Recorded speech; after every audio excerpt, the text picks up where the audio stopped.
କୋଳରେ ବସେଇ ମୁଣ୍ଡକୁ ଆଉ ସେ କୋଳରେ ବସେଇ ଦିଅନ୍ତି ଅନେକ ଜ୍ଞାନ।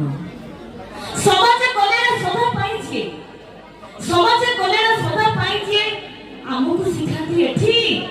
ହେଲେ ଆମ ପାଇଁ ଗୋଟିଏ ଦାନା ଶୁଞ୍ଚିବାକୁ, ହେଲେ ଆମ ପାଇଁ ଗୋଟିଏ ଦାନା ଶୁଞ୍ଚିବାକୁ ଦାଦନ ଖଟନ୍ତି ସେଠି। ସତ୍ୟର ଶୁଣନ୍ତୁ ବାପା ବାରେ ବାୟୁ ବାରେ ପାଣି, ମା ମା ମାରେ ମାଟି ଆରେ ଆକାଶ। ସତ୍ୟଦର୍ଶ ବନ୍ଧୁ ଗୋଟେ ପୁଅଟିଏ ପାଇଁ ମା କେତେ ଓଷାବ୍ରତ କରୁଛି।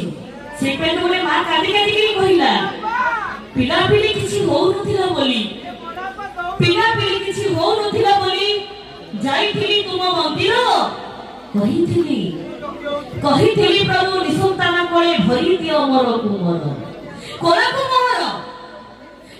ମୋର ପୁତ୍ର ସନ୍ତାନଟିଏ ଭରି ଦେଇଥିଲ ପ୍ରଭୁ। ହେଲେ ପୁଅଟିଏ ପାଇଁ ଭାବୁଥିଲି ଦିଦି, ହେଲେ ପୁଅଟିଏ ପାଇଁ ଭାବୁଥିଲି ଦିଦି ସରିଯିବ ଦୁଃଖ ସବୁ। ହେଲେ ନା, ଭାବିବାଟା ମଧ୍ୟ ନିଛ ଥିଲା ମୋର, ଭାବିବାଟା ମଧ୍ୟ ନିଛ ଥିଲା ମୋର।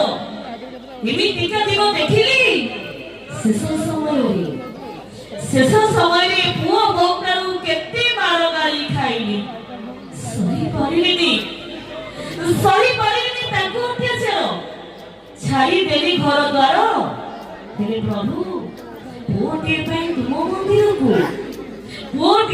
ତୁମ ମନ୍ଦିରକୁ ଯିବିନି ମୁଁ ବାରମ୍ବାର।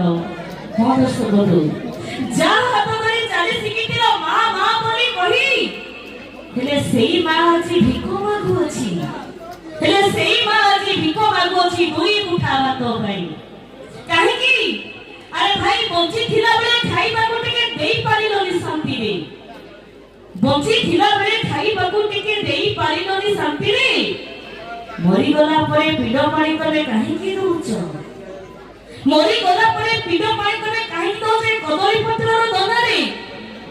ହଁ ଦୋଷ ବନ୍ଧୁ, ମା କାଲି ବି କାନ୍ଦୁଥିଲା, ମା ଆଜି ବି କାନ୍ଦୁଛି, ଆଉ କାନ୍ଦି କାନ୍ଦି କରି କହୁଛି ମା ହାତ ଧରି ପୁଅ ଚାଲୁଥିଲା, ମା ଭାବୁଥିଲା ମନେ ବୁଢୀ ହେଇଗଲେ ଏମିତି ଚାଲିବି, ପୁଅ ହାତ ଧରି ଦିନେ। ହେଲେ ଜାଣିଥିଲା କଣ ଏମିତି ହୋଇବ? ବୟସଟା ଗଲେ ଗଳି ପୁଅର ଜାଗାକୁ ପୂରଣ କରିବ ବାଉଁଶର ଖଣ୍ଡେ ବାଡ଼ି। ହଁ ତ ଶୁଣନ୍ତୁ, ଆପଣ ମାନେ ଯଦି ଆପଣଙ୍କ ବାପା ମାଙ୍କୁ ଥରୁକେ ଭଲ